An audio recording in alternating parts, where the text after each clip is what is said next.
لله رب العالمين والصلاة والسلام على رسوله محمد وعلى آله وأصحابه أجمعين أما بعد لهر څه نه مخکې تاسو ته ښه راغلاست وایو د هېواد د بېلابېلو سیمو محترمو تجارانو. واقعا د تاسې مسؤلیتونه ډېر درانه دي او په مجموع کې افغانستان په سلو کې له 80 نه تر 80% خلک یې روزګار یا زراعت ته یا مالداري ده، همدغه محصولات دي، همدغه تازه میوې دي او بیا وچې میوې دي. نو که دې ته موږ مارکیټ ونه لرو موږ رښتیا هم ډېر تاوان کوو. ما په دې سلسله کې د پاکستان د بهرنیو چارو له وزیر سره مقرره خبره کړې ده. حتی دا اوس څو ورځې مخکې چې په ترکیه استانبول کې د اسلامي همکاریو د سازمان د بهرنیو چارو د وزیرانو غونډه وه، په هغه کې مې هم دا خبره ورسره وکړه. د هندوستان له خارجه وزیر سره مې په ټلیفوني خبرو کې دا خبره وکړه. د هغوی استازو ته بار بار دا ویلي دي چې صحیح ده د تاسې دوه هیوادو تر مابینځ به مشکلات وي یا سیاسي، نظامي، امنیتي، ولې لارې باید بندې نه سي. خو داسې اوس د دوو لویو هیوادو تر مابینځ یو ټکر رامنځته سوی ده او دوی په خپل مابینځ کې لارې بندې کړي دي. خو موږ خپل کوشش کړی ده، بیا یې هم کوو. د سفارتونو لارې مو هم کړی ده، په لوړه کچه مو هم کړی ده او په دې برخه کې به انشاءالله خپل ټول کوشش په کار واچو، کوو به یې که الله پاک وکړي چې دغه د لارو سهولت او خلاصون رامنځته شي. یعنې دا موږ خپل مسؤلیت بولو. د تاسې له وینا پرته موږ مسؤول یو، د ملت ته مسؤلیت لرو، الله تعالی ته مسؤلیت لرو چې یو مسؤلیت را لغاړې سوی هغه په ښه شکل سره ادا کړو. دومره خبره د ویزو ده. د ویزو په برخه کې خو نسبت هغه 2 کاله او 3 کاله مخته خو به تاسې هم خبره چې سهولت راغلی ده. په دې تیر کال کې هم په لسګونو ویزې اجرا شوي دي. د تاسې اتحادیو ته موږ ویلي دي چې 15 کسان معرفي کړي، هغو ته ویزې اجرا شوي دي.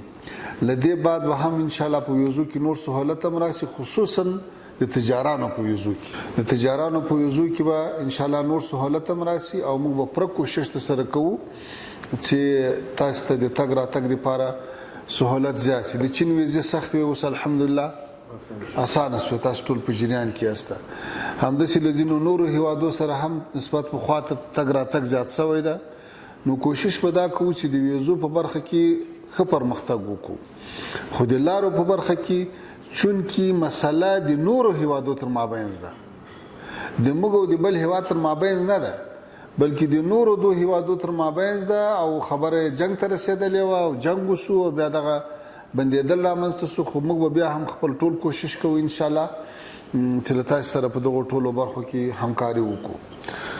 تاسې باور وکړئ چې دا د ملت له حالاتو نه موږ ډېر ښه خبرېږو، خصوصا بزګر، دهقان، د سارا خلک، هغوی ډېر کم عواید لري.